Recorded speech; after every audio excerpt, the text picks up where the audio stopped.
El diario de Ana Frank, bueno, es uno de esos libros que casi todo el mundo conoce, ¿verdad? Un testimonio que ha marcado a generaciones. Pero, ¿qué pasaría si alguien dijera que todo es un montaje? Pues bien, hoy vamos a meternos de lleno en un documento fuente que plantea exactamente eso, que el diario es una falsificación. Ojo, nuestro trabajo aquí es simple. Vamos a desgranar los argumentos de este documento, tal cual los presenta, para ver cómo construye su caso.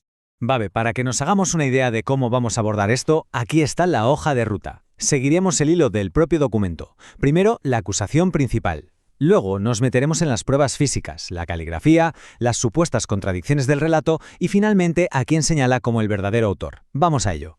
Empezamos fuerte. Sección 1, una acusación monumental. Y es que todo el castillo de naipes que construye esta fuente se apoya en una sola idea, una afirmación central que lo cambia todo. Veamos de qué se trata. Ahí está, así sin anestesia. La falsificación literaria más grande del siglo XX. El documento no se anda por las ramas, ¿eh? Desde el primer momento lo que nos dice es, olvídense de que esto es un documento histórico, estamos ante lo que califica como un fraude a gran escala. Entonces, para que quede claro, la tesis fundamental de este documento es que el diario que conocemos no lo escribió Ana Frank. No. Sostiene que es un texto fabricado creado después de la guerra. Y esta idea, esta premisa, es la piedra angular sobre la que se va a construir todo el resto del argumento. Hay que tenerla muy presente. Muy bien, pasamos a la sección 2, el manuscrito físico. Claro, para lanzar una acusación de este calibre no basta con decirlo. La fuente necesita pruebas, y aquí es donde entra en juego el análisis forense. Su primer campo de batalla es el objeto en sí, el papel, la tinta, el manuscrito original. Y aquí viene el que, según la fuente, es el clavo ardiendo de su argumento forense, el bolígrafo.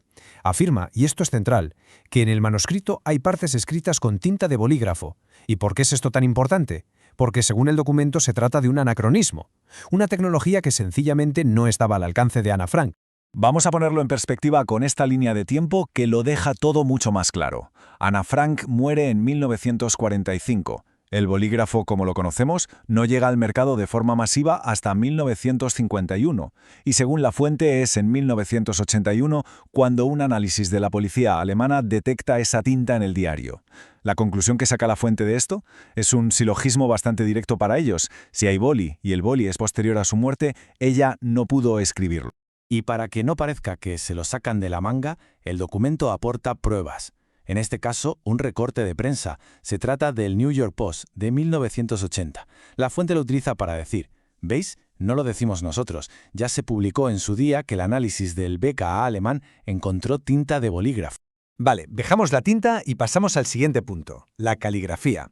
Ahora el argumento de la fuente se desplaza del con qué se escribió al quién lo escribió, y para ello se fija en el trazo, en la forma de las letras.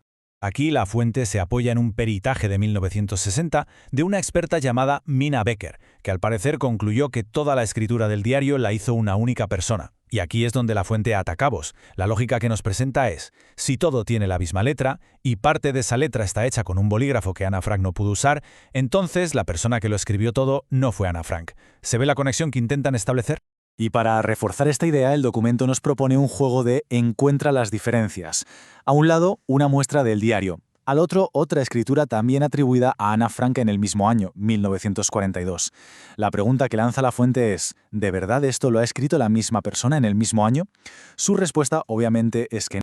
Básicamente la distinción que hace la fuente es esta. Por un lado, la escritura del diario, que describe como madura, casi adulta, y por otro, la escritura de cartas auténticas de Ana, que califica como la típica de una niña de 10 o 12 años. Para el documento, la diferencia es abismal, un salto de madurez en el trazo que considera inexplicable.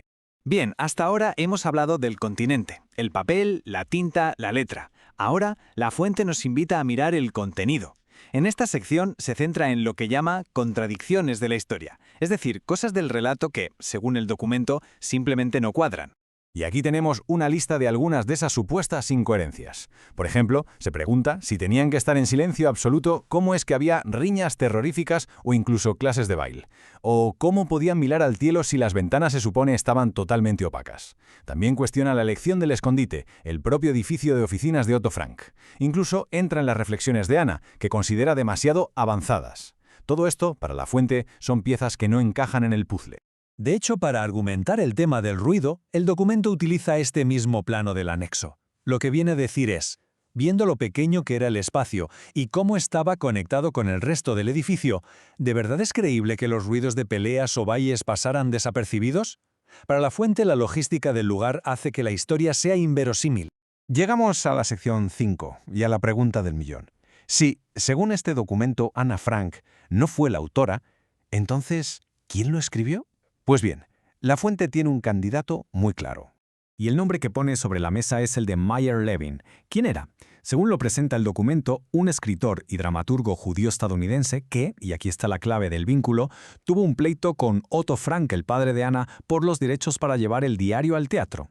Y de esa disputa legal sale una cifra, $50.000. Esa es la cantidad que, según la fuente, un tribunal neoyorquino obligó a Otto Frank a pagarle a Meyer Levin. Para el documento que analizamos, este dinero no es una simple indemnización, es mucho más.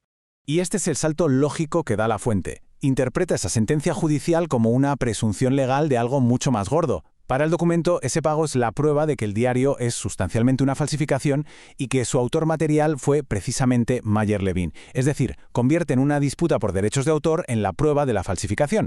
Y con esto llegamos al final del recorrido que nos propone el documento, la conclusión. Vamos a ver cómo ata todos los cabos sueltos que ha ido planteando.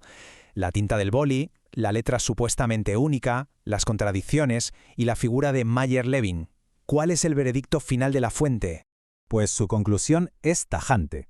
El diario de Ana Frank no es un diario auténtico. Lo define como una novela, una obra de ficción, escrita después de la guerra y basada, eso sí, en algún tipo de manuscrito, pero cuya autoría principal recaería en Meyer Levin. En resumen, lo saca de la categoría de testimonio y lo mete en la de literatura de ficción. Pero la cosa no acaba ahí. El documento va un paso más allá y le atribuye un propósito político. Afirma que esta obra se ha usado en las escuelas alemanas como una herramienta de autodenigración, embarcando su lectura obligatoria dentro de un supuesto programa de reeducación de la Alemania de la posguerra. Y con esto hemos completado el análisis de los argumentos de este documento fuente. Hemos visto sus pruebas, su lógica y sus conclusiones, tal y como las presenta. Este ejercicio, el de meterse a fondo a entender una perspectiva tan polémica, nos deja flotando una pregunta final, mucho más amplia. ¿Qué nos dice el hecho de que un documento tan icónico se ha cuestionado de esta manera? ¿Cómo encaja esto en los grandes debates sobre la historia, la memoria y cómo la construimos?